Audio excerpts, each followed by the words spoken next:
Growth is expected to slow down in Sub-Saharan Africa this year. We had 4.7% of growth in 2021, and we expect 3.6% in 2022. So it's a significant slowdown. And the reasons is that the region has been hit by three big shocks.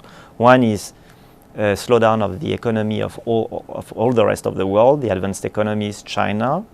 The second one is that there is a tightening of financing conditions in the region, so interest rates are going up everywhere in the world. And so for countries it's really a problem because their access to international markets in some cases is more difficult, or some countries actually have lost access to international markets.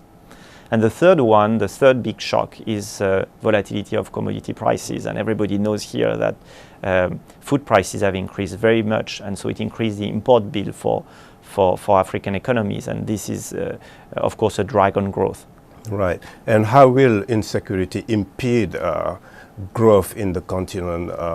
We have seen different regions, like in the Sahel, in the Great Lakes, and other parts of Africa. How will it impede growth? Yeah, conflict is really a problem for growth. I mean, what we find is that when you have a high-intensity conflict, the economy can grow 3% less after the conflict than before the conflict. So it's really a very big impact. Why? I mean, there are many reasons, but one is, of course, there is beyond the loss of lives, which is really the biggest loss in terms of conflict. You have a destruction of infrastructure. So, I don't know, houses, buildings disappear. You have children not going to school. You have trade that is not possible.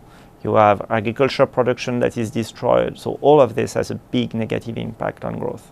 And there is another one that also has been mentioned in your report, that's climate change, especially regarding Eastern Africa.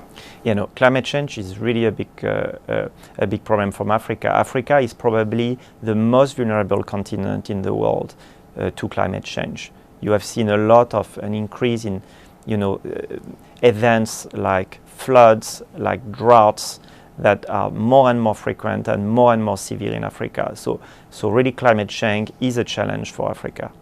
In the context of Eastern Africa, we have seen a 4-season drought in the past 2 years, which is extremely severe, one of the biggest climate events that the region has faced in the past 40 years. It's a very severe phenomenon. Beside climate change, talking specifically about Eastern Africa, what are the other issues that you guys have mentioned in your reports? So I think for Eastern Africa, I mean, first we have to say that this is a resilient region. The growth is still going to be relatively high this year, and higher than the average of Africa. East Africa has always been a region with a relatively high growth potential. But right now, the growth is slowing down, not only because of all the global shocks, including the war in Ukraine, but also because of specific shocks to the region. One are the droughts that we have talked about. So these very big droughts, that the 4-season long drought that the region is facing. And in some cases, you have also some conflict in some countries like Ethiopia, which are also exerting a negative effect on the economic activity. And last question, what are your recommendations in the report regarding Sub-Saharan Africa? So I think the main recommendation is that we notice that food insecurity has increased massively in the region in the past years since the start of the Ukraine war. Today we have 123 million people in acute food insecurity in the region.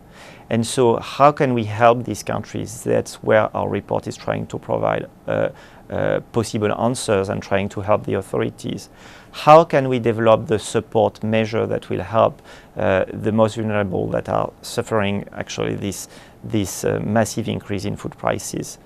And so the IMF is providing advice, but also is present in this discussion. We're actually launching a new food shock window next month, and it's going to provide more financing to African economies to fight the increase in the food crisis and the increase in food prices. Luc Eyraud, thank you very much. Thank you very much.